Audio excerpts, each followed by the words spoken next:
దేవుడు మనకిచ్చినటువంటి ఈ అవకాశమును బట్టి దేవాది దేవునికి వందనాలు స్తోత్రాలు చెల్లిస్తూ ఉన్నాను. హల్లెలూయా, హల్లెలూయా, హల్లెలూయా. దేవుని వాక్యములోనికి వెళ్ళబోయే ముందుగా ఒక విషయాన్ని జ్ఞాపకం చేస్తూ ఉన్నాను. దయచేసి రాబోయే శని మరియు ఆదివారాలు 17-18 తారీఖుల్లో పరిచర్య యొక్క 11వ వార్షికోత్సవాన్ని జరుపుకుంటూ ఉన్నా. కాబట్టి ప్రతి ఒక్కరూ తప్పక మానక ఆరాధనలో కలుసుకొనవలసినదిగా ప్రభు పేరట మనవి చేస్తూ ఉన్నాను. వాక్యములోనికి వెళదాం. మొదటి సమూయేలు గ్రంథం 4వ అధ్యాయం. మొదటి సమూయేలు గ్రంథం 4వ అధ్యాయం 21-22 వచనాలు. దేవుని మందస్సును పట్టబడిన సంగతిని తన మామయ్యో పెనిమిటియో చనిపోయిన సంగతిని తెలుసుకుని ప్రభావము ఇశ్రాయేలులో నుండి పోయినని చెప్పి తన బిడ్డకు ఇకాబోతు అను పేరు పెట్టెను. దేవుని నామానికి మహిమ కలుగును గాక. హల్లెలూయా. ఇక్కడ చదవబడినటువంటి వచనములో ఒక తల్లి తన బిడ్డకు పేరు పెడతా ఉంది. ఏంటయ్యా పేరు అంటే ఈకాబోదు అనే పేరు పెట్టింది. ఆ ఈకాబోదు అని అంటే అక్కడ ఒకటి అనేసి ఉంటుంది, కింద ఫుట్‌లో రాస్తాడు ప్రభావమా పోయిన. ఎవరో ఈ ఈకాబోదు అని అంటే ఫినెహాసు యొక్క కుమారునిగా జన్మించినటువంటి వాడు. ఫినెహాసు యొక్క భార్య మాట్లాడుతూ ఉంది. ఏమయ్యా అంటా ఉన్నది అంటే ఇశ్రాయేలీయులలో ప్రభావము పోయిన. ఇంతకు ముందు ప్రభావం ఉంది, ఇంతకు ముందు మహిమ ఉంది, ఇంతకు ముందు శక్తి ఉంది, కానీ అవన్నీ ఇప్పుడు లేవు అన్న విషయాన్ని జ్ఞాపకంగా తన కుమారునికి ఈకాబోదు అని పేరు పెడతా ఉంది. ఈ ఫినెహాసు ఎవరో మనందరికీ తెలుసు. హోఫ్ని ఫినెహాసుల సహోదరులు. వీరి తండ్రి ఏలి న్యాయాధిపతి, యాజకుడు, ప్రభు పక్షంగా వల్లర్పించిన వాడు, ప్రజలకును దేవునికి మధ్య వారధిగా నిలవబడిన వాడు.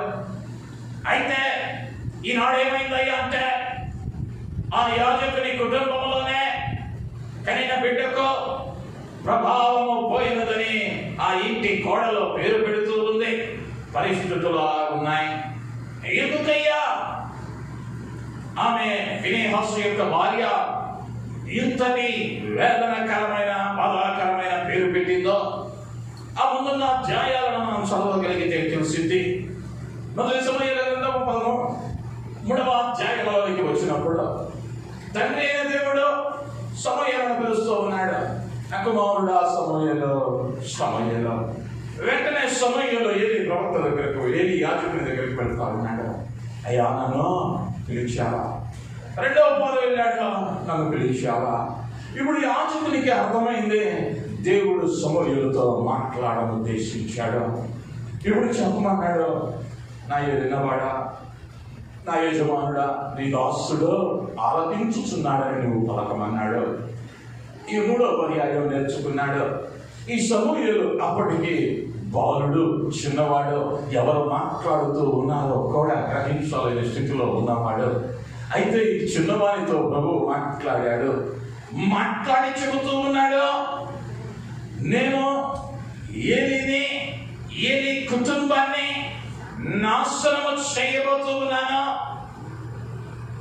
ఏలిని, ఏలి కుటుంబమును నాశనం చేయబోతూ ఉన్నాను అని సమూయేలుతో చెప్పాడు. ఈ సంగతి ఎరిగినటువంటి ఏలి ఇంతకు మునిపే తెలుసు. ఏలి దగ్గర అడిగాడు, అయ్యా నువ్వు పిలిచావా? కాదు నాయన, దేవుడు మాట్లాడుతూ ఉన్నాడు నీతో అన్నాడు. ఇప్పుడు సమూయేలు దగ్గరకు వచ్చాడు ఏలి. నా కుమారుడా సమూయేలు, ప్రభువు నీకు ఏమి వెల్లడి చేసినో దయతో నాకు సెలవిమ్మో. లేని యెడల ఆయన చెప్పిన కీడు కంటే అధికమైన కీడు నీ మీదికి, నీ కుటుంబం మీదకి వచ్చునని ఈ యొక్క సమూయేలుతో అంటా ఉన్నాడు. ఇక వెంటనే సమూయేలు దాగు చేయక దాచక సమస్తాన్ని ఏలీ ప్రవక్తకు తెలియచేశాడు. ఇప్పుడు ఏలీ అంటాడు అక్కడ, యెహోవా తన దృష్టికి అనుకూలమైన దానిని ఆయన చేయును కాక అనెను. దేవుడు మనకి మహిమ కలుగును కాక. హల్లెలూయా. పొరపాటు అంతా ఎక్కడ జరిగిందని అంటే, దేవుడు ఏం చెప్పాడో ఏలీ విన్నాడు. నేను అనుకుంటాను ఏలీ దేవుని చిత్తం దేవుడు చేస్తాడులే అని వదిలేయకుండా, అయ్యా నన్ను క్షమించు నా బిడ్డలను బట్టి అని సాష్టాంగపడి కన్నీరు కార్చి, నా బిడ్డలకు నిన్ను నచ్చజెప్పకుంటానయ్యా అని బిడ్డలను కనుక క్రమంలో పెట్టినట్టయితే వెనక్క పడేవాడు కాదు, నడిగేది కాదు, చచ్చేవాడు కాదు. కీడెందుకు వచ్చిందయ్యా అంటే ప్రభువు హెచ్చరించిన ప్రభావం ఎందుకు వెళ్ళిపోయిందయ్యా అంటే ప్రభువు హెచ్చరించిన దేవుడు తన చిత్తాన్ని జరిగించును కాక అని చక్క పెట్టుకోవాల్సింది ఏది చక్క పెట్టలా.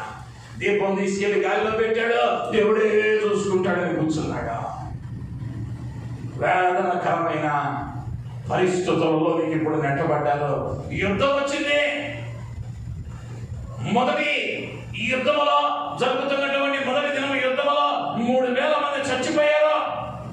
ఇప్పుడు గుర్తొచ్చింది, యుద్ధాలు ఉన్నటువంటి షోమ్రోనులో ఉన్నటువంటి దేవుని మందిరాన్ని తెచ్చుకుందామని 4వ అధ్యాయంలోనికి వచ్చేసరికి మందసం మన మధ్య ఉంటే, దేవుడు మన మధ్య ఉంటే మనం ఓడిపోము, గెలుస్తాం అని వెళ్ళి మందసాన్ని తీసుకెళ్ళి వస్తా ఉన్నారు. దేవుని మందిరంలో ఉండవలసిన మందసాన్ని యుద్ధ భూమిలోకి తెస్తా ఉంటే ఈ హోప్నే ఫినెహాసులో దానిని అడ్డు చెప్పక ఆపక పంపించారు యుద్ధ రంగంలోనికి. ఇప్పుడు యుద్ధ రంగంలోనికి వచ్చేసరికి గొప్ప కేకలు వినబడతా ఉన్నాయి. ఈ కేకలను విన్నటువంటి ఆ ఫిలిస్తీన్లు అనుకుంటా ఉన్నారు, ఇంతటి గొప్ప స్వరము వీరికి పుట్టడానికి కారణం ఏంటి అని అంటే మందసం వాళ్ళ మధ్యకు వచ్చిందయ్యా అని చెప్పారు. అన్యులు అంటా ఉన్నారు ఇప్పుడు, ఆయన బలాఢ్యుడైన దేవుడు, ఆయన గనక వారి మధ్య ఉంటే మనం వారిని జయించలేమో అని అన్యుడు తెలుసుకున్నాడు. వాడు భయపడ్డాడు. ఇప్పుడు మళ్ళా యుద్ధం జరిగింది. ఇంచుమించు 40,000 మంది హతులయ్యారు. ఆ హతులైన వారిలో హోప్నే ఫినెహాసు ఉన్నారు. ఇప్పుడు ఒకడు వస్తా ఉన్నాడు, యుద్ధంలో నుండి తప్పించుకొని పారిపోయి ప్రాణాన్ని చేతిలో పట్టుకొని పరిగెత్తుకుంటూ ఈ ఏలీ దగ్గరకు వస్తే, ఈ ఏలీ గారికి అప్పటికి 90 ఏళ్ళు దాటి ముసలివాడు కళ్ళ కనిపించడం లేదు.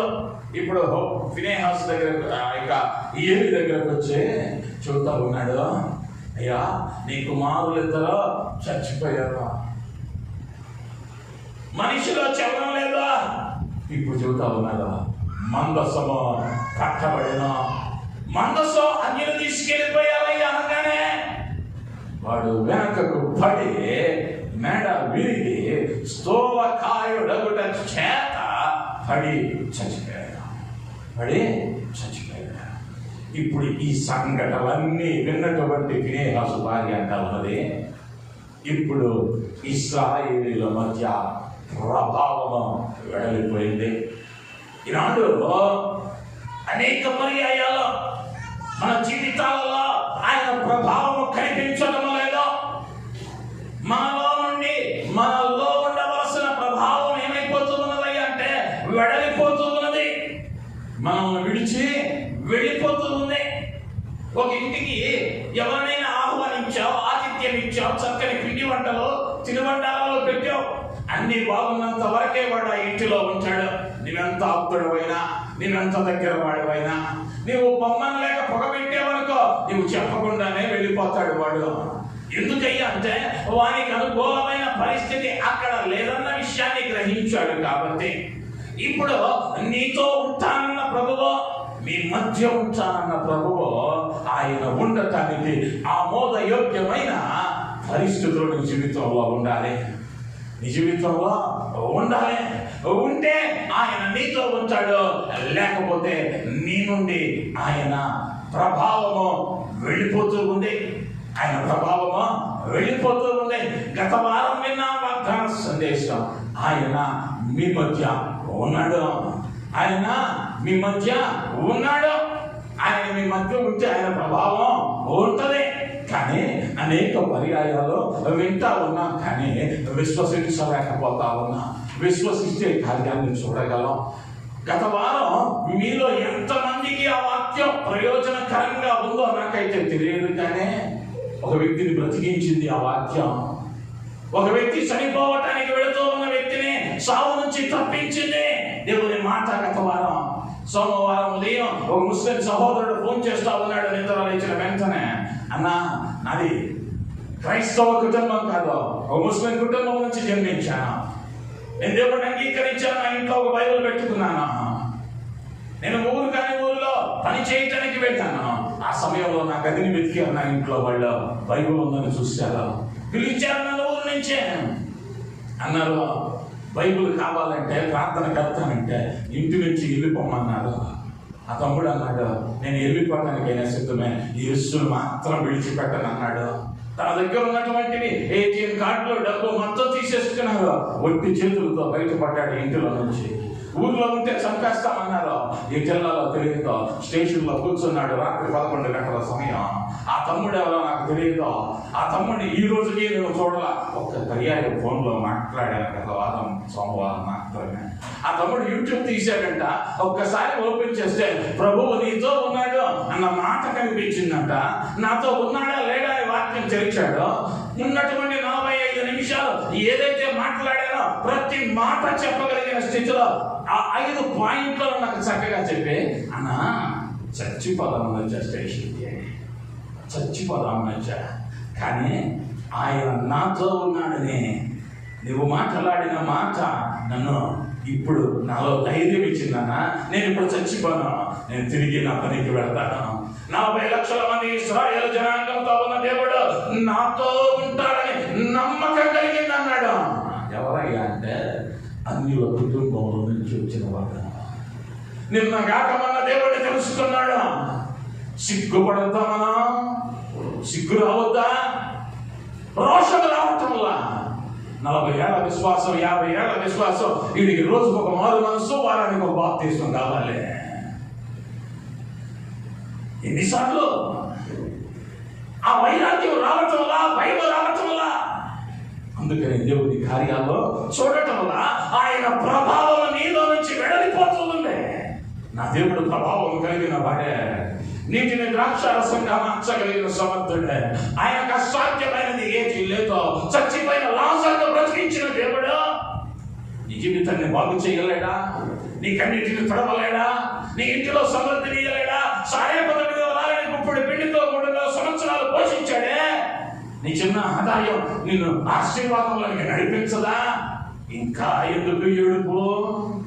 కారణం నమ్మటంలా. నమ్మితే దానికి తగినట్లుగా మార్చుకోవటంలా.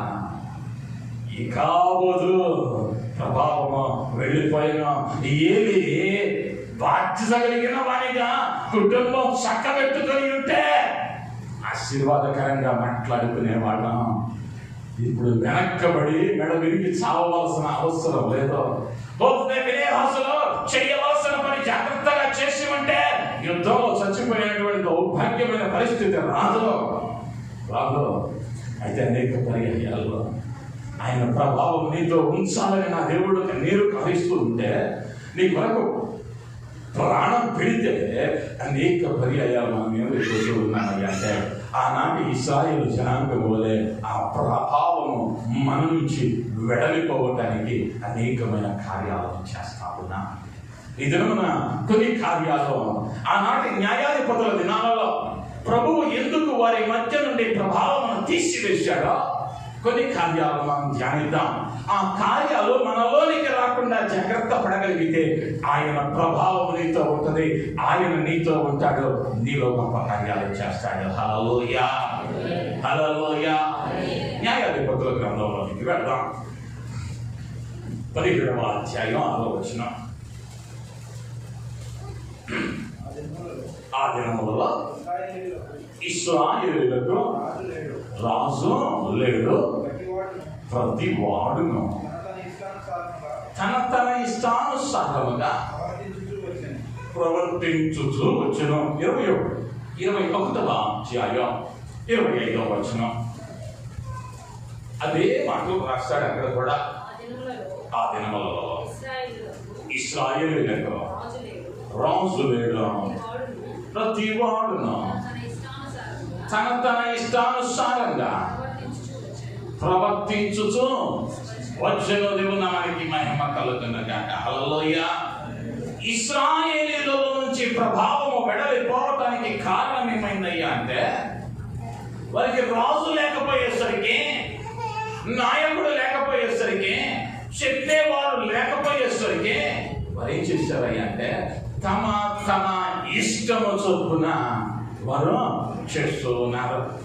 తమ ఇష్టము చొప్పున చేయటం బట్టే దేవుడు ఏమయ్యాడయ్యా అంటే వారిని విడిచి ఆయన ప్రభావం వెళ్ళిపోయింది. వారిని విడిచి ఆయన ప్రభావం వెళ్ళిపోయింది. ఐగుప్తు నుంచి బయటకు వచ్చిన వెంటనే మోషేను పిలిచి 10 ఆజ్ఞలు ఇచ్చాడు. మోషే తొందరపడి పగలపడితే మళ్ళా పిలిచి మళ్ళా ఇచ్చాడు. ఒక ధర్మశాస్త్రాన్ని ఇచ్చాడు. ఈ ధర్మశాస్త్రాన్ని మీరు పాటించాలని చెప్పాడు. నీ ఇష్టానికి లొంగడానికి లేదు. నీకు ఒక ధర్మశాస్త్రం ఉంది. ఆ ధర్మశాస్త్రానికి లోబడాలి.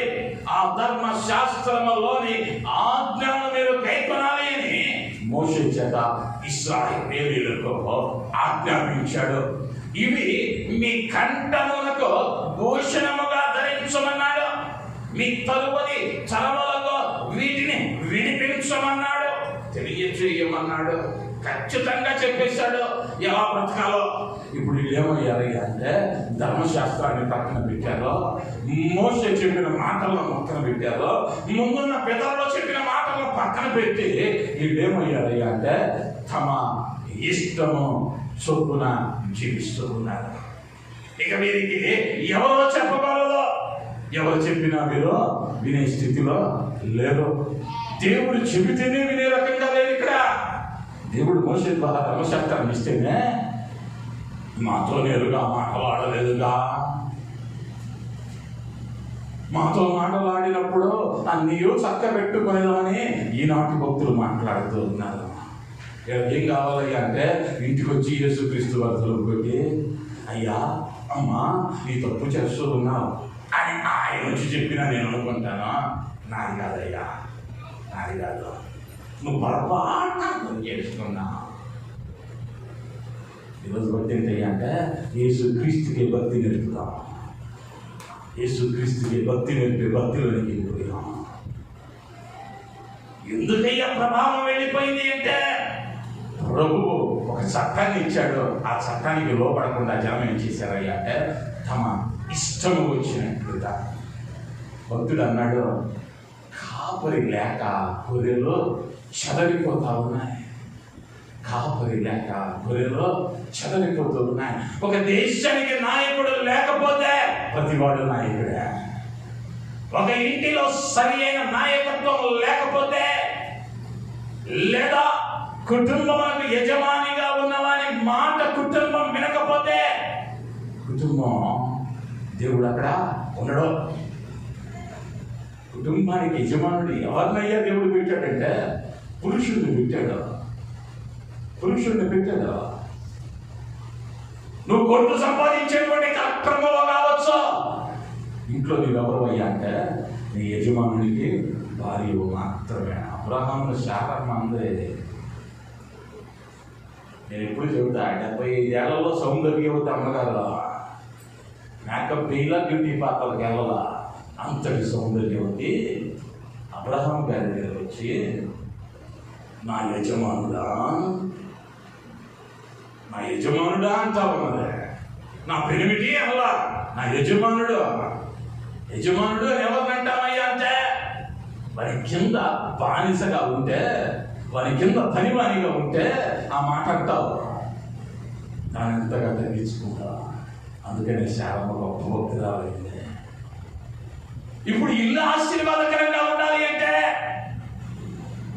ఏం కావాలి అంటే దేవుడు పెట్టిన చట్టానికి లోపడాలి. సంఘం ఆశీర్వాదకరంగా ఉండాలి అంటే సంఘములో దేవుడు నియమించిన ఆ కాపరి కింద మన ఉండాలి. ఆ క్రమాన్ని ఎప్పుడు తప్పి ఇష్టము వచ్చినట్లుగా ప్రవర్తిస్తూ ఉన్నావో, ఇష్టము వచ్చినట్లుగా చేయుచున్నావో, ఇక అక్కడ దేవుని ప్రభావము ఉండదు. దేవుని ప్రభావం లేదు అంటే ఏముంటది అంటే దెయ్యం ప్రభావమే ఉంటది. దానిలో డౌటే లేదు. ఈ గదిలో లైట్ లేదండి అంటే ఈ గదిలో చీకటి ఉందని అర్థం. నీ జీవితంలో ప్రభువు యొక్క ప్రభావం లేదు అని వెడలిపోయింది అంటే ఇప్పుడు ఎవరు ఆక్యుపేట్ చేశారయ్యా అంటే ఆ స్థలాన్ని? దయ్యము, సాతాను, అపవాది వాడు ఆక్రమించి నీ ఆత్మీయ నేత్రాలకు అంధత్వమును కలుగచేసి ప్రతిదీ మంచిది అనిపిస్తా ఉన్నాడు. కారణం ఏంటయ్యా అంటే మన ఇష్టము వచ్చినట్లు కొన్ని పర్యాయాల్లో పెద్ద చిన్న లేదో, వయస్సుకి ఇచ్చే గౌరవం కూడా లేదా. ఆడి చెబితే నేనేదేంటి నాకు తెలియదు అని వాడి వాడు నవ్వుకుంటా ఉంటాడు. అనుకుంటా వాడు నవ్వుకుంటా ఉంటాడు. కుటుంబాలు ఈ రోజున ఆశీర్వాదకరంగా లేవంటే, లేదా సంఘాలు ఆశీర్వాదంగా లేవంటే, క్రైస్తవుడు ఆశీర్వాదకరంగా లేడు అంటే కారణం ప్రభువు ప్రభావం వారి మధ్య లేదో. దానికి కారణం ఆనాటి న్యాయాధిపతుల కాలంలో ఇశ్రాయేలు జనాంగమా వారి ఇష్టం వచ్చినట్లు చేశారు. నువ్వెక్కడ నడవాలో చెప్పాడు, ఎక్కడ కూర్చోవాలో చెప్పాడు, ఏది తినాలో చెప్పాడు, ఏది తినకూడదో చెప్పాడు, ఏది మాట్లాడకూడదో చెప్పాడు, ఏది మాట్లాడవచ్చో చెప్పాడు, ఏమి ఫలించాలో ఏమి ఫలించకూడదో చెప్పాడు, నిత్యము నువ్వు ఏం చేస్తా ఉండాలో చెప్పాడు. ఇన్ని చెబితే ఈ కట్టడలన్నిటినీ అనుసరించకుండా, ఈ మాటలన్నింటినీ పాటించకుండా నీ ఇష్టం వచ్చినట్లు చేసావు అనుకో, కష్టాల కొలిమిలో కాలక తప్పదు. ఎందుకయ్యా మాట అంటా ఉన్నాను అంటే ప్రభావము లేదు ఇప్పుడు. నిన్ను బట్టి నీ ఇంటిలో ఉండవలసిన ప్రభువు ప్రభావము వెడలిపోతూ ఉంది. నిన్ను బట్టి నీ ఇంటిలో ఉండవలసిన ప్రభావము వెడలిపోతూ ఉంది. నిన్ను బట్టి సంఘంలో ఉండవలసిన ప్రభావము వెడలిపోతూ ఉంది. ప్రభావం లేదనుకో అద్భుతాలు చూడలేవు.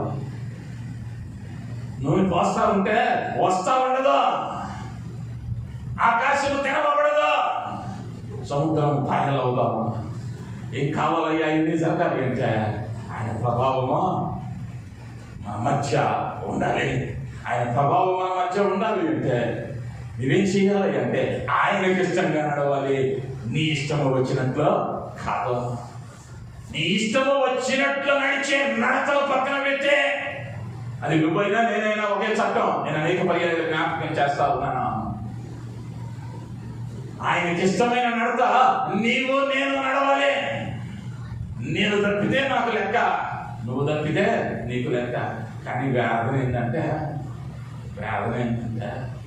మనకి వారం చూడతా ఉన్నా. తెలుగులో ఒక సామెత ఉంది, ఎలుగు తోలు తీసి ఏడాది ఉతికినా నలుపే కానీ తెలుగు రాదు. నాకేమైపోయిందయ్యా అంటే మారు మనసు, పాప క్షమాపణ, లేకపోతే తప్పు చేసేదేమో ఉగ్రతేందో వారం వింటామన్నా మెట్టు ఎక్కానే ఇంటికి వెళ్ళగానే మన ఇష్టమిగా ఎవరో చూడటంలా కానీ మర్చిపోతున్నావయ్యా,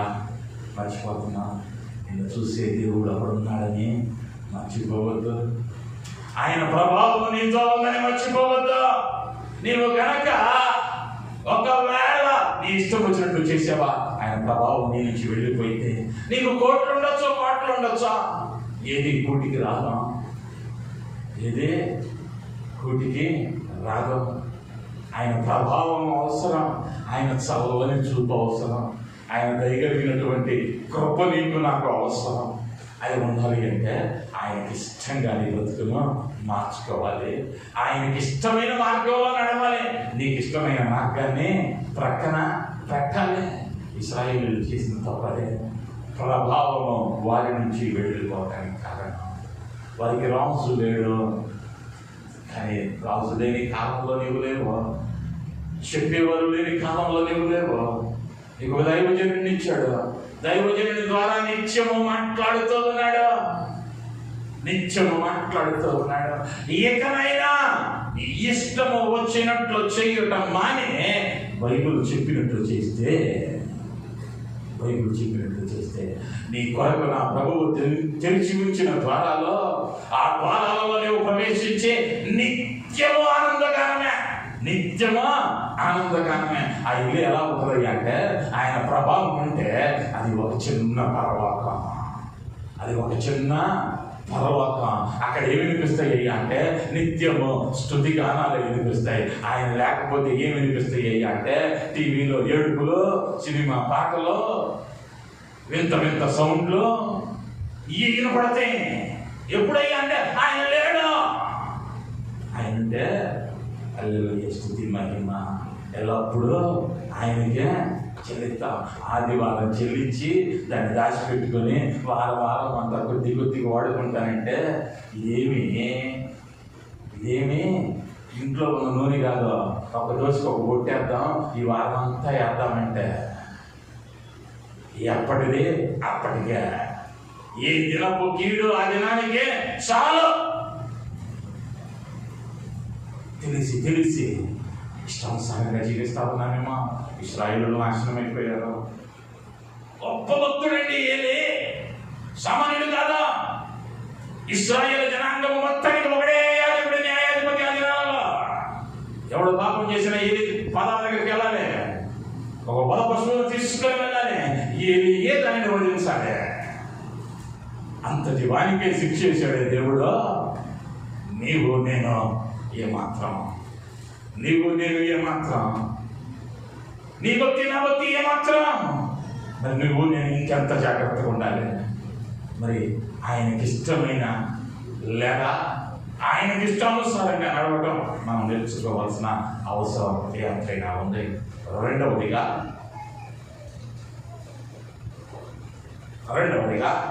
న్యాయాధిపతుల గ్రంథం 17వ అధ్యాయం 4-5 వచనాలు. అతడు ఆ రూకలను తన తల్లికి ఇయ్యగా 200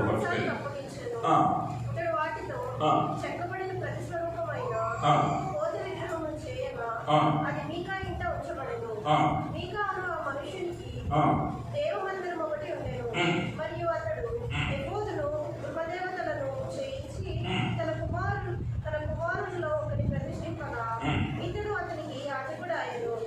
ఇతడు అతనికి యాజకుడాయను. దేవుని నామానికి మహిమ కలుగును గాక. మీకా అనేటువంటి మన కుటుంబంలో సంభవిస్తూ ఉన్నటువంటి ఒక సంఘటన గురించి చెప్పాడు. తన తల్లి దగ్గర రూపాయలు తీసుకున్నాడు. 200 రూపాయలు పెట్టి కంసల వాడి దగ్గరికి వెళ్ళాడు. పోత పని చేయించాడు, ఒక విగ్రహాన్ని చేశాడు. తన కుమారుల్లో ఒకరిని ఆ ఎఫోదుకు యాజకునిగా నియమించాడు. వాడు అక్కడ ఆ దేవతకు పూజలు చేస్తా ఉన్నాడు. ఇది ఎవరయ్యా అంటే 2వ వచనం చివరి భాగం గమనిస్తే వాని తల్లి ఏమని ఆశీర్వదించిందయ్యా అంటే, నా కుమారుడు యెహోవా చేత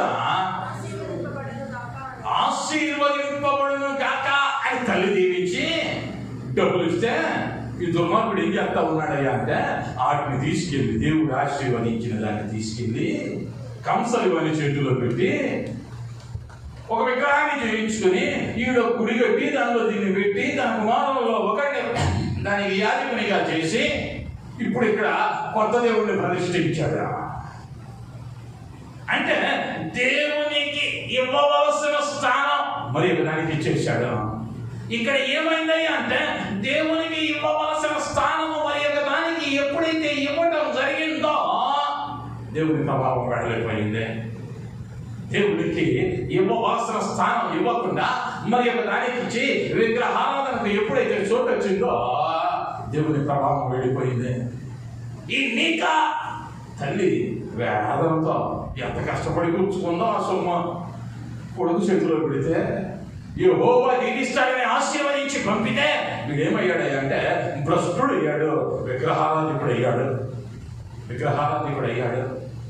అంటే ఈరోజు అనేక మందిని ఏమైపోతా ఉన్నామయ్యా అంటే యెహోవా ఏమో ఆశీర్వాదం ఇస్తున్నాడు, ఆ ఆశీర్వాదంతో ఏం చేస్తా ఉన్నామయ్యా అంటే విగ్రహాలను కొని తెచ్చుకుంటా ఉన్నాం. దేవుడు ఆశీర్వాదం ఇస్తున్నాడు, ఆ ఆశీర్వాదముతో విగ్రహాలను కొని తెచ్చుకుని దేవుని స్థానంలో వాటిని ఉంచుతూ ఉన్నాం. నేనేం విగ్రహం ఇంతవరకు కొనలేదయ్యా పాస్టర్ గారు, నీకు తెలియదేమో అనుకుంటారేమో. విగ్రహం కొనలా, దేవుని కంటే ఎక్కువగా ప్రేమించే దానిని దేవుడు ఉండవలసిన చోట్ల పెట్టేశావు. అది నువ్వు కట్టుకునే పట్టు చీర కావచ్చు, నువ్వు పెంచే పిల్లలు కావచ్చు, నువ్వు వాడే ఫోన్ కావచ్చు, నీ ఇంట్లో టీవీ కావచ్చు. ఒక్కసారి ఆలోచించుకో. ఆ టీవీ లేకపోతే, ఆ ఫోన్ లేకపోతే, ఆ బిడ్డలు లేకపోతే నీవెక్కడ మోకరించేవాడివో, ఎవరితో సమయం గడిపేవాడివో, ఎవరిని మహిమపరిచేవాడివో. ప్రభావం వెళ్ళిపోవడానికి కారణం ఏంటయ్యా అంటే తిప్పలంతా ఎక్కడొచ్చిందయ్యా అంటే ఆయన నిన్ను ఆశీర్వదించడాన్ని బట్టి, ఆయన నిన్ను ఆశీర్వదించడాన్ని బట్టి. వీడికి చేతికి డబ్బులు వచ్చేసరికి విగ్రహాన్ని తెచ్చుకున్నాడు. 4 రూపాయలుంటే మందిరం అక్కర్లా. 4 రూపాయలు సంపాదించుకుంటే 40 ఎకరాలు అనుకుంటే దేవుడు ఎవరు మమ్మల్ని ఆశీర్వదింపబడే పట్టే కదా మేము ఈ స్థితిలో ఉన్నాం. మేము వెళ్ళక్కర్లా మందిరంకి, మేము ప్రాంతానికి వెళ్ళక్కర్లా. ఇంట్లో కూర్చొని ప్రభువా అనగానే మా ఇంటి బయట ఉంటాడు ఆయన.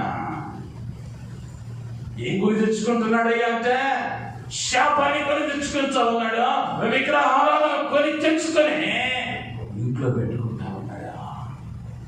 నల్లపడ అనేక మందిని దేవుడు ఆశీర్వదిస్తే దేవునికి ఆ మహిమివ్వక విగ్రహాలను తెచ్చుకొని ఆయన ప్రభావాన్ని పోగొట్టుకుంటున్నా. అది నీ అలవాటు కావచ్చు, నీ అవిధేయత కావచ్చు, నీ అహంకారం కావచ్చు, నన్ను బట్టే ఈ ఆశీర్వాదం అన్న విర్రవీగుతూ ఉన్నటువంటి అహంకారం కావచ్చు.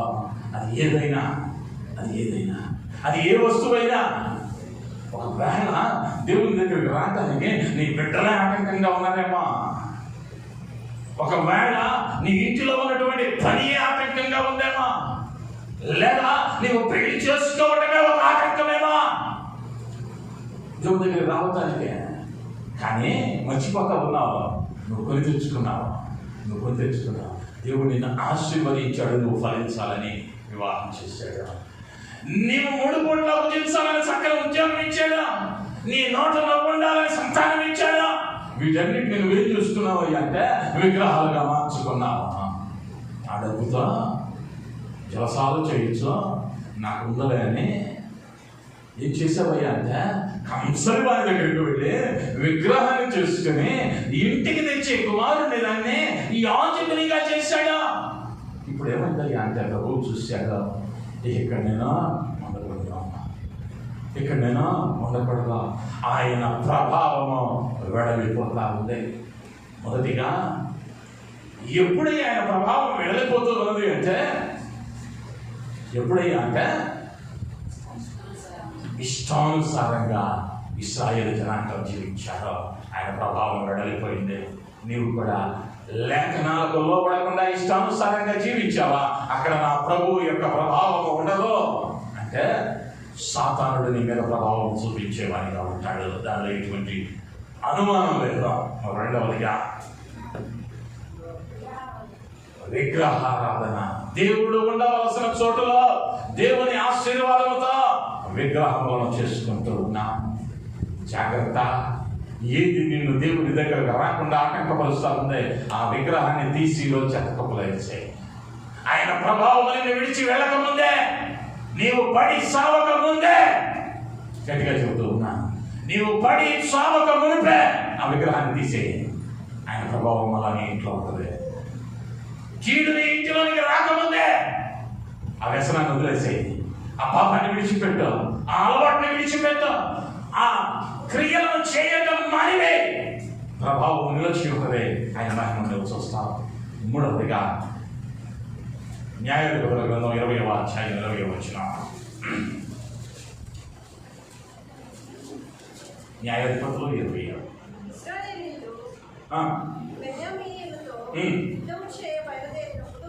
యుద్ధం యుద్ధము చేయ బయలుదేరినప్పుడు దేవునామానికి మహిమ కలుగునగాక. ఇశ్రాయేలీయులు బెన్యామీనీయులతో యుద్ధం చేయడానికి బయలుదేరారు. ఇప్పుడు వీళ్ళిద్దరూ ఎవరయ్యా అంటే సహోదరులు. యాకోబు యొక్క సంతతి వారు 12 గోత్రాలుగా విభజించబడింది. ఈ 12 గోత్రాలు సహోదరులుగా ఉండవలసిన వారు ఇప్పుడు ఏమయ్యారయ్యా అంటే ఒకడి మీద ఒకడు పడి కొట్టుకు చంపుకుంటున్నారు. వీళ్ళు ఏమయ్యారయ్యా సహోదరులు అంటే 12 గోత్రాలు ఇశ్రాయేలీయులు బెన్యామీనీయుల మీదకి వెళ్తా ఉన్నారు యుద్ధానికి. ఇప్పుడు సహోదరులలో ఏది లోపించిందయ్యా అంటే ఐక్యత లోపించింది. సహోదరుల మధ్య సహవాసం లేదు, సహోదరుల మధ్య విభేదాలు, సహోదరుల మధ్య అల్లరులు, సహోదరుల మధ్య పంచాయతీలు జరుగుతా ఉన్నాయి. ఇప్పుడు దేవుని ప్రభావం ఎందుకు ఉండటం లేదయ్యా అంటే దేవుడు అన్నాడు, సహోదరులు ఐక్యత కలిగి నివసించుట ఎంత మేలు, ఎంత మనోహరము, ఎంత అందంగా ఉంటాయ్యా సహోదరులు కలిసి నివసిస్తే. ఆయనేమో కలిసి నిలబడ్డయ్యా అంటే వీళ్ళేమో కొట్టుకుంటున్నారు, వీళ్ళేమో గొడవ పెట్టుకుంటున్నారు. ఇప్పుడు ఏమైందయ్యా అంటే ఆయన మహిమ, ఆయన ప్రభావము వెడలిపోయింది. ఈనాడు నీవున్నటువంటి నీ సహోదరుడు లేదా తోడబుట్టినవాడు లేదా ఇంటిలో ఉన్నవాడు, కట్టుకున్నవాడు, కట్టుకున్న ఆమె ఇప్పుడు ఏమైపోతా ఉన్నాయి అంటే వాద ప్రతివాదనలో నువ్వు ఒక తిడితే నేను 4 తిట్టగలనా, నీకన్నా పెద్ద నూనె. అవునంటారా కాదంటారా? ఎక్కడ కాంప్రమైజ్ అయ్యే ప్రసక్తి లేదా? మేము తక్కువ తిన్నామండి, మేము కూడా ఉప్పు కారం తింటున్నామండి. ఎక్కడికి వెళ్తున్నామండి? పిలవకుండానే వెళ్తున్నామండి. ఎక్కడికి? నరకానికి. ఆడు పిలవక్కర్లా, మనమే వీసా పాస్పోర్ట్ రెడీ చేసుకొని రెడీగా ఉన్నాం. నన్ను ఎప్పుడు పిలుస్తావురా అన్నట్టు లేఖనం చెబుతా ఉన్నది. ఆయన ప్రభావము వెడలిపోవటానికి కారణం సహోదరుల మధ్య ఐక్యత లేకపోవటం. నీ ఇంటిలో నీకు ఐక్యత ఉందా? నీ సహోదరులతో, నీ సహోదరులతో సమాధాన పడగలుగుతూ ఉన్నావా? నీ భర్తతో నీకు సమాధానం ఉందా? నీ భార్యతో నీకు సమాధానం ఉందా? నీ బిడ్డలతో నీకు సమాధానం ఉందా? నీ తల్లిదండ్రులతో నీకు సమాధానం ఉందా? నీ అత్త మామలతో నీకు సమాధానం ఉందా? నీ కోడళ్లతో, నీకు అల్లుళ్లతో నీకు సమాధానం ఉందా? సమాధానం లేకుండా ఉదయం మొదలు సాయంత్రం దాకా అయ్యా నన్ను దీవించు అంటే అది అక్కడ పెట్టి మొదటగా వెళ్ళి సమాధానం పడిరమ్మన్నాడు నా ప్రభువా. నీ సహోదరుని ఎడల ఏదైనా ఉంటే నీ బలి ఇక్కడ పెట్టి మొదటిగా వెళ్ళి వానితో సమాధాన పడినా. నిన్ను యోర్దానులోకి తీసుకెళ్లి 100 సార్లు ముంచి లేపినా ఉపయోగం లేదా? ఏం కావాలయ్యా అంటే ఐక్యత కావాలి. ప్రభువుకి ఏం కావాలయ్యా అంటే నీ సంఘంలో ఐక్యత కావాలి. అప్పుడే ఆయన ప్రభావం ఉంటుంది. మాస్టర్ గారు ఆయన ఉంటే నేను రానండి, ఆ ఉంటే నేను రండి, ఆమె వెనక లైన్లో కూర్చోబెట్టండి, లేదా ఆమె వెనక కూర్చోమనండి, నేను ముందు కూర్చుంటా. ఆ ముందు కూర్చుంటే నేను కూర్చోనండి, ఆ పక్కన కూర్చోను. నేను పాట పాడుకొని వస్తారు ముందుగానే. తోటి సహోదరునితో సహోదరితో సఖ్యతగా ఉండలేము. అప్పుడు ఏమవుతున్నది అంటే ఆయన ప్రభావము వెడలిపోతూ ఉంది. ఇశ్రాయేలీయులలో జరిగింది న్యాయాధిపతుల కాలంలో. ఇశ్రాయేలీయులు బెన్యామీనీయుల మీదకి యుద్ధానికి వచ్చారా? దేవుడు దాన్ని సహించలా. కారణంగా ఆయన ప్రభావము వారిని విడిచి వెళ్ళిపోయిందే. ప్రభు అన్నాడు, కోపపడుడి కానీ పాపము చేయకుడే. కోపడి తప్పలేదు, తప్పు చేసినప్పుడు ఇంట్లో, కానీ ఆ కోపము వలన పాపం చేయొద్దు. కోపాన్ని సహించడు కానీ పాపాన్ని సహించుడు ఆయన. నీ కోపము సూర్యోదయం బయలుదేరితే సూర్యాస్తమైన లోపు అది అయిపోవాలి కంటే రేపటికి మార్చడానికి దానికి అవకాశమా లేదా? మార్చావా? ప్రభావాన్ని కోల్పోయావు. ఎప్పుడో జరిగిన 30 ఏళ్ల క్రితం ముచ్చట గుర్తుందే? 3 నిమిషాల ముందు మాట్లాడే దేవుని మాట గుర్తొక్కలా. కారణం భయం లేదా? భయం లేదా?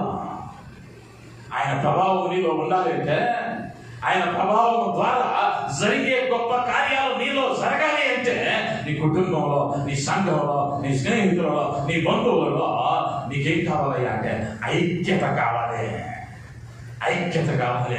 వాడు తప్పుడోలే కావచ్చు, వాడు పాపాత్ములే కావచ్చు, వాడి అంత చందాలపు మనిషి ప్రపంచంలోనే లేకపోవచ్చు.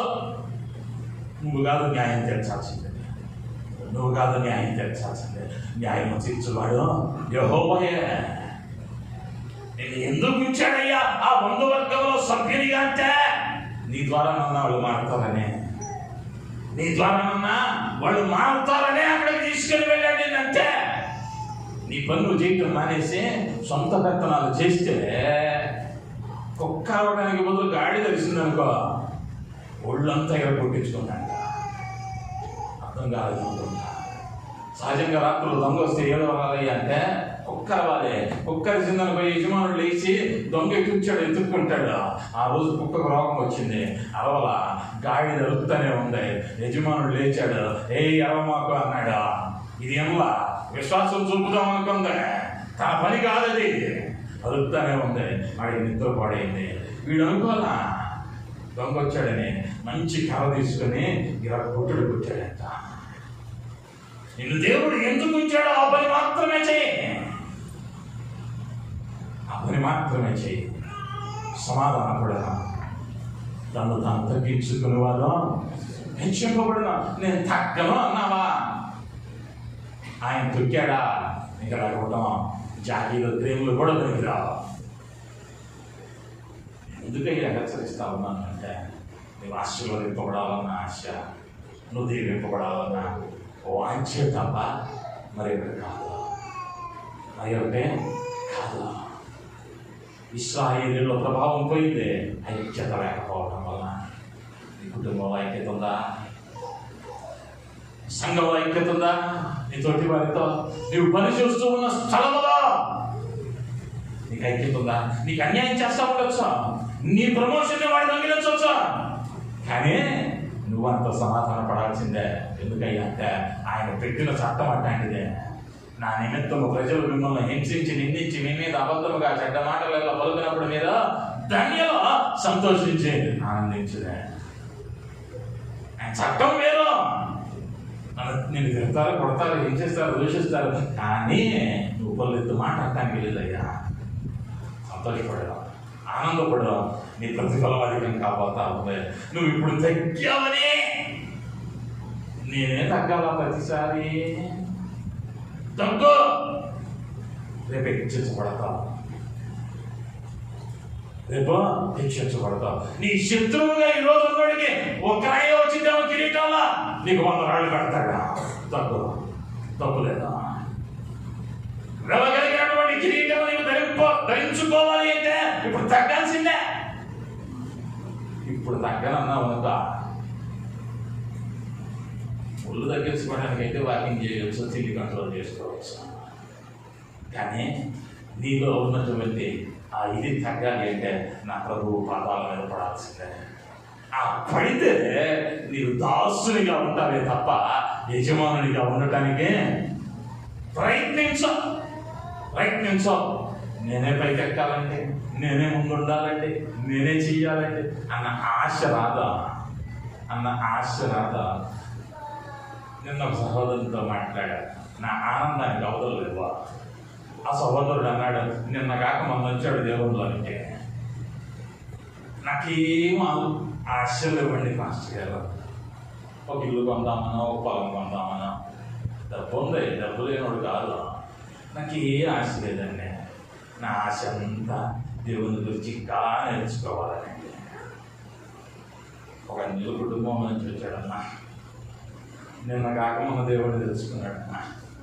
ఆయన ఉన్న ఆశ ఏంటంటే, అయ్యా నాకు 10 ఏళ్ళు దేవుడు ఆయుష్ ఇస్తే, 10 ఏళ్ళు ఇస్తే చక్కగా ఉద్యోగం చేసుకుని చక్క పెట్టాల్సి చక్క పెట్టి ఆయనతో పాటు ఏడాది నడుపుతానండి, సేవ చేసుకుంటా అన్నాడు. దేవునికి మహిమ కలుగును గాక. హల్లెలూయా. నా వేదన ఏందయ్యా అంటే పుట్టింది పుట్టక క్రైస్తవ్యంలో వాత వేస్తా ఉన్నా, కొరడతో కొడతా ఉన్నా, దున్నపోతు మీద వర్షం పడ్డట్టు ఉంటుంది. కలవట్లోక కఠినంగానే ఉంటాయి నా మాటలో. వానలో ఉంచున్న దున్నపోతులు ఇప్పుడు మనం చూసారా? కలవా తడుస్తుంటదే, చలనం రావటంలా, చలనం రావటంలా. ప్రభువు దగ్గరికి వచ్చావా? నిన్ను నువ్వు తగ్గించుకున్నావా? సమాధాన పడ్డావా? జీవితం ఆశీర్వాదం, ఆయన ప్రభావం అనేది ఉంటుంది. 4వదిగా న్యాయాధిపతుల గ్రంథం 21వ అధ్యాయం 20వ వచనం. ద్రాక్ష తోటలలో మాటల నుండిన శిలోహు స్త్రీలు నాట్యమాడు వారితో కలిసి నాట్యమాడుటకు బయలుదేరగా, నాట్యమాడు వారితో కలిసి నాట్యమాడుటకు బయలుదేరగా చాలమ్మా. దేవుని నామానికి మహిమ కలుగును గాక. ఈ ఇశ్రాయేలు జనాంగం ఇప్పుడు ఎక్కడికి వెళ్తున్నారయ్యా అంటే నాట్యమాడు స్త్రీలతో నాట్యమాడటానికి వెళ్తా ఉన్నారు. ఎవరయ్యా వీళ్ళు అంటే యాకోబు సంతతి వారు, ఇశ్రాయేలు జనాంగం. ఈ ఇశ్రాయేలుగా మార్చబడిన వాడు ఎవరయ్యా అంటే యాకోబు. ఈ యాకోబు ఎవరయ్యా అంటే, అయ్యా నువ్వు నన్ను ఆశీర్వదిస్తే తప్ప నేను నిన్ను విడిచిపెట్టనని ప్రార్థనలో పోరాడినవాడు. ప్రార్థనలో పోరాడిన వాడు యాకోబు. అక్కడి నుంచి ఎవరు వచ్చారయ్యా అంటే, ఇప్పుడు ప్రార్థన చేయాల్సిన వాళ్ళు ఎక్కడికి వెళ్తున్నారయ్యా అంటే ప్రార్థన చేయడానికి వెళ్తున్నారు. వీళ్ళకేం కావాల్సినవి అయ్యా అంటే నాట్యం కావాలి, అంటే వీళ్ళకి టైం పాస్ కావాలి, కాలక్షేపం చేయాలి, పొద్దుపోయేటువంటి కార్యాలు కావాలి. ప్రార్థన అక్కర్లా, ఆశీర్వాదం అక్కర్లా. ఇశ్రాయేలు జనాంగం ఈ యాకోబు గారు లాగా, అయ్యా మా ప్రార్థన ఆశీర్వదించావు, మా గోత్రాలకు నాయకునిగా ఉన్నవారిని ఆశీర్వదించావు, మమ్మల్ని కూడా ఆశీర్వదించని ఈ యాకోబు కన్నా కొంచెం ఎక్కువగా ప్రార్థించే వారికి మారాలీళ్ళు మారలా. దేవుడు చెప్పాడు, అన్ని స్త్రీలతో మీకు సాంగత్యం వద్దయ్యా అంటే అక్కడ నాట్యం చేయించున్న స్త్రీల దగ్గరికి వెళ్ళి వారితో కలిసి నాట్యమాడి వారిలో కొందరిని వివాహం చేసుకుందామని వెళ్ళారు. వీళ్ళు భ్రష్టులు అయిపోయారు. ఈ దీనికి బదులు ఏమొచ్చిందయ్యా అంటే ప్రార్థనకు బదులు లోపం వచ్చేసిందే. ఉపవాస ప్రార్థన అంటే 2-3 కన్నా కలిపి ఏ మందిరంలో చూసినా పాతకాల పండగనంటే ఏడలేని అమ్మల్లా ఏడాడ దాచిపెట్టి ఎల్ల తగ్గించుకొని వస్తుంది. అదే ఉపవాస ప్రార్థన ఆన్లైన్ ప్రేయర్ కూడా ప్రార్థనలో విశ్వాసంగా కనుమరుగవుతారు. ఆ రోజే వస్తాయి అత్యవసర పనులన్నీ.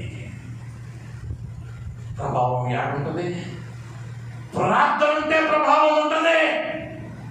ప్రార్థన ఉంటే ప్రభావం ఉంటుంది. చెరసాలలో వేసిన ప్రార్థించగలిగాడంటే పౌలు ఏముందయ్యా అంటే ప్రభావం ఉంది. రోడ్డు పక్కన దిక్కులేని వారిగా గాయాలను చిన్న పెంకులతో గీక్కుంటూ కూడా యెహోవాను స్తుతించాడంటే ఆయన ప్రభావం ఈ యోగుతో ఉంది. నువ్వు ప్రార్థన సమయంలో ఇంకో కాలక్షేపం చేస్తున్నావంటే ప్రభావం పోయింది. ఇప్పటికే ప్రార్థన లేదా, ఆశీర్వాదం ఎక్కువైపోయింది. జాగ్రత్త. ప్రార్థన లేని చోట ఆయన ప్రభావము ఉండదు. ఒక గొప్ప దైవజనుడు అన్నాడు, నువ్వు ఆశీర్వదింపబడాలి అంటే ప్రభు అంట ఒక గదిలో ఆశీర్వాదాలను దాచి ఉంచండి కనుక ఆ గదిలో నీకు వెళ్ళి ఆశీర్వాదాలు తెచ్చుకోవాలి అంటే ఈ ప్రార్థన అనేటువంటి తాళపు చెవి కావాలి. కానీ ఈనాడు అనేక మంది విశ్వాసుల దగ్గర ప్రార్థన తాళపు చెవి కన్నా డూప్లికేట్ స్కీలు చాలా ఉన్నాయి. మా కాళ్ళు ఉన్నారు, వీళ్ళు ఉన్నారు, వాళ్ళు వస్తారు, వీళ్ళు వస్తారు, ఎవడో రాడు రేపో ఆయన వచ్చి కేకేసిన దినాన, బోర ఊదిన దినాన నిన్ను ఆపడానికి అడ్డుపడటానికి రాగలిగిన దమ్ము కలిగిన వాడు ఎవడో లేడు. ఆ రోజు నువ్వు రొమ్ము పాడుకుంటూ అయ్యా పాపినైనా నన్ను క్షమించు అంటే నీవెవడవో నాకు తెలియదు అంటాడంతే. నీవెవడవో నాకు తెలీదా? ఉపవాస ప్రాంతంలో ఉండొచ్చో, గృహగుడిలో ఉండొచ్చో, ఉద్యోగ సభల్లో స్టేజీలు పెట్టి ఉండొచ్చో, కోట్ల రూపాయలు దానం చేసి ఉండొచ్చో. ప్రార్థన ఉందా? వ్యక్తిగత ప్రార్థన ఉందా? ప్రభు ప్రభావం ఉంటుంది. కుటుంబ ప్రార్థన ఉందా? ప్రభావం ఉంటుంది. లేదా ఆయన ప్రభావం వెళ్ళిపోయింది. నిన్ను బాగు చేయగలిగిన వాడు ఎవడో లేడు. ప్రపంచ ప్రధాని వచ్చి అయ్యా నా దేశం వాడయ్యా మా దేశ ఆస్తి అంతా ఇస్తామన్నా దాన్ని డస్ట్బిన్లో వేయమంటది. మదర్ తెరీసా దగ్గరికి ఒక క్రికెటర్ వెళ్ళాడు. ప్రపంచ కప్పులు కొట్టి ఆ బహుమతి ఆ ధనాన్నంతా తీసుకుని మదర్ తెరీసా దగ్గరికి కలగతాలో ఆమె కుష్ఠరోగుల మధ్య సేవ చేస్తూ ఉంటే ఆ ధనమంతా ఇద్దామని వెళ్ళాడు. ఇద్దామని వెళితే అతను వెళుతూ ఉన్నప్పుడు ఆ లోపలికి వెళ్ళగానే అక్కడ ఉన్న వాళ్ళని అడిగాడంట, మదర్ ఎక్కడ ఉంది అని. అక్కడ ఉన్న సహోదరి చెప్పిందంట, సిస్టర్ డెత్ వార్డులో ఉంది. ఈ డెత్ వార్డు ఏంటి అన్నాడంట, చనిపోబోతూ ఉన్న ముందు వారిని అక్కడ ఉంచుతా ఉంది. ఎవరయ్యా అక్కడ పేషెంట్లు అంటే కుష్టి వ్యాధిగ్రస్తులు. కుష్టి వ్యాధిగ్రస్తులు చనిపోయే ముందు ఉంచేటువంటి వార్డులో మదర్ తెరీసా ఉంది. అక్కడికి వెళ్ళాడు. ఆ ద్వారం దగ్గరికి రాగానే కడుపు తిప్పేసింది. వాంతో వస్తా ఉన్నట్లుంది. ఆ తలుపు దగ్గర నాయకులు చెప్పాడు, అయ్యా ఫలానా క్రికెట్ ఉంది, నేను వచ్చానని చెప్పు. ఆ వ్యక్తి పేరు నాకు గుర్తు రావడం లేదు, ఇది యథార్థ సంఘటన. నేను వచ్చానని చెప్పు అని అంటే వీళ్ళు చెప్పారు, కాసేపు ఆగమను లేదా లోపలికి రమ్మని అన్నది అమ్మ. చెప్పారు, అయ్యా అమ్మ నేను లోపలికి రమ్మంది. అయ్యా నేను రాలేను, చాలా విలువైన ధనాన్ని తీసుకొచ్చాను, ప్రపంచ కప్పులో గెలిచిన ధనమంతా, నాకు ఇచ్చిన ధనమంతా నీ చారిటీకి ఇవ్వబోతా ఉన్నాను, ఒక్క నిమిషం మదర్ తెరీసా బయటికి రమ్మా అన్నది. నేను రామా. లోపలికి వచ్చాడు. ఆమె రొమ్ముల మీద ఒక వ్యక్తి పండుకొని ఉన్నాడు. తల మొదలు అరికాల వరకు నూలుపోగు లేదు. కుష్టి వ్యాధిగ్రస్తుడు. శివకార్త ఉంది, దుర్వాసన వస్తూ ఉంది. ఈ చనిపోబోతున్న వ్యక్తి శ్వాస తీసుకోలేకపోతా ఉన్నాడు. ఆ గాయాలు ఉన్నటువంటి శరీరం మీద మదర్ తెరీసా నిమురుతూ ఉంది. తన ఊళ్ళో కొడుకు పెట్టుకొని తన తలను తన ఛాతికి ఆనించుకొని తన గుండెను నిమురుతూ ఆ చివరి క్షణాలలోనైనా సంతోషంగా చనిపోవాలని. పరిస్థితి చూస్తే వేదన. నువ్వు నేనైతే ఆ కాంపౌండ్ లోపల పడి ఉండేవాళ్ళం కాదు. అవన్నంట, అమ్మా ఒక్క నిమిషం వస్తే వాడికి చచ్చిపోతారు కదా, ఒక్క నిమిషం వస్తే ఇన్ని కోట్ల రూపాయలు తెచ్చాను తీసుకోవాలంటే అవన్నంట తీసుకెళ్ళి ఆ చివరికి డస్ట్బిన్ ఉంటుంది, దానిలో వేయాలంట. ఆ చివర డస్ట్బిన్ ఉంది, దానిలో వేయండి. వెంటనే ఏంటమ్మా అంత మాట అన్నావు అంటే, ఆ డబ్బక్కర్లో నాకు నీకు ఓపిక ఉంటే 2 రోజులు నాతో కలిసి ఈ కుష్టి వ్యాధిగ్రస్తులతో పరిచర్య చేయమంటే, దేవుడికి నువ్వు ఇచ్చే డబ్బక్కర్లా, నువ్వు వేసే చెల్లవక్కర్లా. ఎందుకయ్యా అంటే నా ప్రభువు ఐశ్వర్యవంతుడు, ఆయనకి ఏం కావాలయ్యా అంటే నువ్వు ఆయనతో మాట్లాడే సమయం ఇవ్వగలగాలి. హల్లెలూయా, హల్లెలూయా. ఆయన నీతో మాట్లాడటానికి, నీవు ఆయనతో మాట్లాడటానికి సమయం ఇవ్వగలగాలి. నువ్వు కోట్లు ఇస్తే కుదరదు, మోకరించగలగాలి, కనిపెట్టగలగాలి. యాడండి ఉదయం వెగితే పరుగులండి, రాత్రికి వచ్చేసరికి దరువులండి.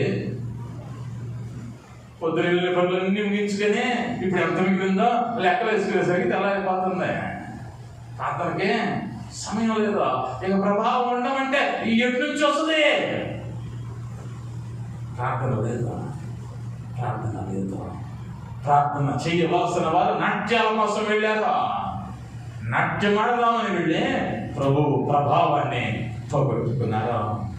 5వదిగా 1 సమూయేలు గ్రంథం 3వ అధ్యాయం 1వ వచనం. బాలుడైన సమూయేలు ఏలీ ఎదుట యెహోవాకు పరిచర్య చేయుచుండెను. ఆ దినములలో యెహోవా వాక్కు ప్రత్యక్షమగుట యెహోవా వాక్కు ప్రత్యక్షమగుట అరుదు. చాలమ్మా, దేవుని మనకి మహిమ కలుగునుగాక. దేవుని ప్రభావము వారిని విడిచి వెళ్ళిపోవడానికి కారణం ఏంటయ్యా అంటే వారి మధ్య దేవుని వాక్కు లేదు. దేవుని వాక్కు వారికి నిత్యము వినపడాల ఆ రోజుల్లో. కాబట్టి హోప్నే ఫినెహాసులో తాము చేస్తూ ఉన్నది తప్పని గ్రహించలేకపోయారు. వాళ్ళు అర్పించిన వాటిని, శ్రేష్టమైన వాటిని, దేవునికి చెందవలసిన వాటిని ముందుగానే మింగేశారు. కారణం వారికి అది తప్పని తెలియదా. హెచ్చరించేవాడు లేడు, వాక్యమా లేదు. దేవుడు ప్రతిదినము మాట్లాడేవాడు కాదు ఆ దినాలలో వారితో.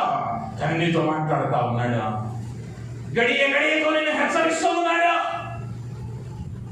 వాక్యము లేకపోవడం వల్ల వారి మధ్య ఏమైందయ్యా అంటే ప్రభువు ప్రభావము వారిని విడిచి వెళ్ళిపోయింది. నీ జీవితంలో కూడా ఎప్పుడైనా సమస్యల వలయాలలో చిక్కుకుంటావంటే వాక్యము కరువైనది నాన్న, వాక్యము కరువైనది నాన్న. అందుకని కీర్తనాకారుడు అన్నాడు, అయ్యా నీ వాక్యం నా త్రోవకు వెలుగు, వెలుగు నాకు మార్గం చూపింది. ఈరోజు ఏమైందయ్యా అంటే కుటుంబాలలో ఆ వాక్యం ధ్యానించడం లేక చీకట్లో కమ్ముకుంటా ఉన్నాయి, కారు మేఘాలు కమ్మేస్తూ ఉన్నాయి. కారణం వాక్యం లేదా. వాక్యం ఉంటే అమ్మో దేవుడు ఇది మాట్లాడాడే అన్న భయం కలిగితే నేను ఎప్పుడు ఏ కుటుంబానికి చెప్పినా చెబుతా, 10 నిమిషాలు గడపండి, అందరూ కలిసి ఒక పాట పాడుకోండి, ఒక అధ్యాయం చదవండి, ఒక్కడ ప్రార్థన చేయండి, చాలు పట్టుమని 15 నిమిషాల కదా. ఈ కుటుంబం ఆశీర్వాదానికి ఎందుకు రాదో చూడవచ్చు. అప్పుడు ఆయన అన్నాడు మేఘాలో, నాకు ఇచ్చి నన్ను అడుగు, నాకు ఇచ్చి నన్ను శోధించమన్నాడు. శోధించడం అంటే విసిగించమన్నాడు. నన్ను ఎందుకు ఆశీర్వదించమని. నువ్వు సమయం ఇచ్చి చూడు, నీ ఇంట్లో ప్రార్థన చేసి చూడు, వాక్యం చదివి క్రమముగా కుటుంబముగా కూడి కుటుంబ ప్రార్థన చేసి చూడు, ఆశీర్వాదము రాక మానదు. ఈరోజు ప్రభావము వెడలిపోతూ ఉంది. తల్లిదండ్రుల ముందు ఫినెహాసు భార్య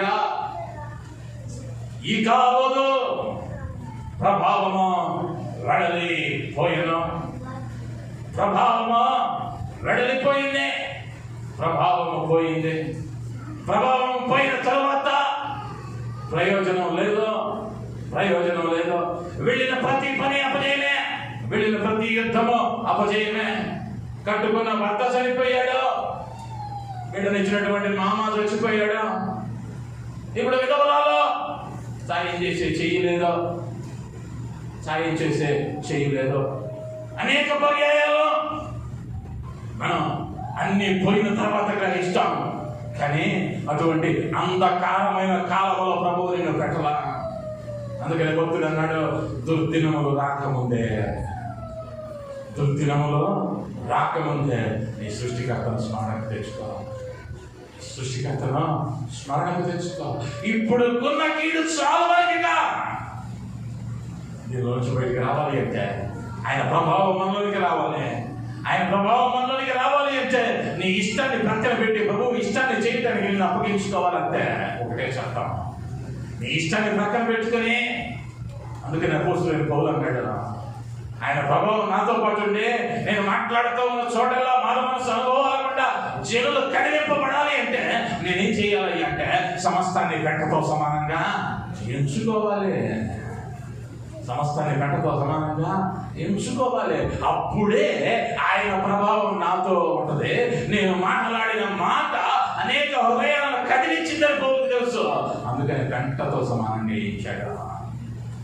నీకేంది అంటే నీకు అక్కర్లా, నీ ఇంటి వాళ్ళకి అక్కర్లా.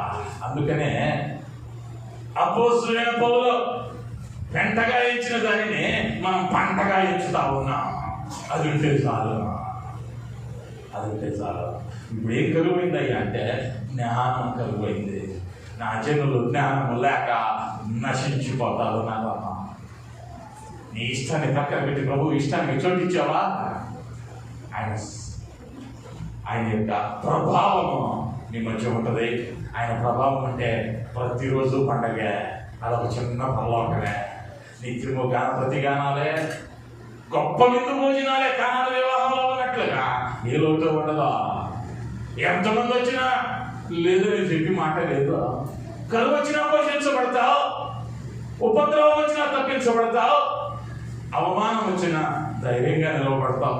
అన్ని పోయినా ఆనందం ఉంటుంది, అన్ని పోయినా ఆనందం ఉంటుంది. ఒక్క మాట చెబుతా ముగించడానికి ముందు, ముద్ద చేతులతో వచ్చా ఒట్టి చేతులతోనే పాత. ఇప్పుడు నీ పక్క నుండి చప్పట్లో కొట్టేవాడు ఎవడో నీతో రాడు. వంటగా వచ్చినాడు వంటగానే పోవాలి, ఏమి తేనడు ఏమి తీసుకోకుండానే వెళ్ళాలి. కానీ ఎక్కడికి వెళ్ళబోతా ఉన్నావో గుర్తుంచుకోవాలి. దిగే స్టేషన్ తెలియదు అనుకో, దిక్కులేనోడు అంటారు. రేపు పొద్దున్న రైలుకి టీటీ వచ్చి టికెట్ అడిగితే అయ్యా టికెట్ తీసుకోలేదు, ఎక్కడికి వెళ్ళాలో తెలియదంటే నేను తీసుకెళ్తానని 7 సుమలు వెనక్కి తీసుకెళ్తాడు. ఎందుకయ్యా అంటే ఎక్కడికి వెళ్తానికో తెలియదు కాబట్టి. నీకు ఆయనతో కలిసి ఉండాలి అంటే ఆయనకి ఇష్టమైన జీవితం జీవించాలి, ఆయన ప్రభావం నీలో ఉండాలి. రెండవదిగా దేవుని స్థానం దేవునికే ఇవ్వాలి. ఆయన ఆశీర్వదించిన ఆశీర్వాదంతో విగ్రహాలను నీవు చేసుకునకూడదు. మూడవదిగా సహోదరులతో, సంఘముతో, కుటుంబముతో ఐక్యత కలిగి ఉండాలి. నాలుగవదిగా ప్రార్థన ఉండాలి. ఆయన యొక్క ప్రభావం మీ కుటుంబంలో ఉండాలంటే ప్రార్థన ఉండాలి. ఐదవదిగా ఆయన ప్రభావం మీలో ఉండాలంటే, మీ కుటుంబంలో ఉండాలంటే వాక్యం ఉండాలి. ఒక్కసారి తలలో ఉంచుదాం. మనం పరిశీలన చేస్తున్నాం. ఒక్క నిమిషం. మనం మన ఇష్టానుసారంగా బ్రతుకుతున్నామా, వాక్యానుసారంగా బ్రతుకుతున్నామా? వాక్యం నీలో ఉందా? నీ జీవితంలో జరుగుతున్న కార్యాలను ఒక్కసారి నెరవేర్చుకో. నీ ఇష్టంతో జరిగిందా, లేకపోతే ఆ కార్యాన్ని దేవుడు శభాష్ అనేటట్టుందా? భలే చేసావు అని దేవుడు అంటాడా, సాతానుడు అంటాడా? నువ్వు చేస్తూ ఉన్న క్రియలు ఎవరికి ఆనందాన్ని కలిగిస్తున్నాయి, ఎవరికి వేదన కలిగిస్తా ఉన్నాయి? నిన్ను కూర్చున్న ప్రభువు, నీ కొరకు ప్రాణం పెట్టిన ప్రభువు నిన్ను చూస్తే కన్నీరు కాలుస్తాడా, సంతోషిస్తాడా? ఆలోచించుకో. నీ ఇష్టము వచ్చినట్లుగా నువ్వు జీవిస్తూ ఉన్నావా? దేవుని స్థానంలో విగ్రహాలకు శోధించావా? ఐక్యతను కోల్పోతూ ఉన్నావా? ప్రార్థన కరువైందా? వాక్యము లేనివనివిగా వచ్చూ ఉన్నావా? ఒక్కసారి ప్రభువుకు అప్పగించుకుంటా. అయ్యా పాపిగా నన్ను క్షమించుమని, నా జీవితంలోనికి రమ్మని, నీ ప్రభావము నాతోనూ ఆ ఇంటను నిలవబెట్టమని ఒక్కసారి నీ అడగగలిగినట్లయితే నా ప్రభువు దిమ్మున ఆయన ప్రభావము చేత నిన్ను నింపి పంపనై ఉంటూ ఉండగా ఆయన వైపు చూస్తూ చిన్న ప్రార్థన. కృప కలిగిన మా యేసయ్యా నీకు వందనాలు. అయ్యా ఈ కావదు ప్రభావము పోయినో ఆనాడు ఇశ్రాయేలు జనాంగములను ఆయన తమ ఇష్టానుసారంగా జీవించడం బట్టి ప్రభావం పోయింది. మేము ఆయన అయ్యా మా ఇష్టానుసారంగా జీవించక నీకు ఇష్టానుసారమైన జీవితాలను మాకు అనుగ్రహించండి. అయ్యా నీ స్థానంలో మరి దేనికి నేను సోచివ్వక నిన్ను మహిమపరచుకోవాలనుకోండి. మా సహోదరులతో, నా తోటి వారితో ఐక్యత కలిగి ఉండడానికి సహాయం చేయండి. ప్రార్థనైనా మా ఇంట నిలువపెట్టండి. వాక్యాన్ని నైనా మా కుటుంబాలలో ఉంచండి. నీవు ఉండండి, మహిమ పొందండి, నీ గొప్ప కార్యాలను జరిగించండి. అయ్యా నీ ప్రభావం మా ప్రతి కుటుంబం మీద నువ్వు నిలవపెట్టి దీవించి ఆశీర్వదించున్నాను. యేసు నామములో అడుగుతున్నాను తండ్రి. ఆమేన్. దేవుని నామానికి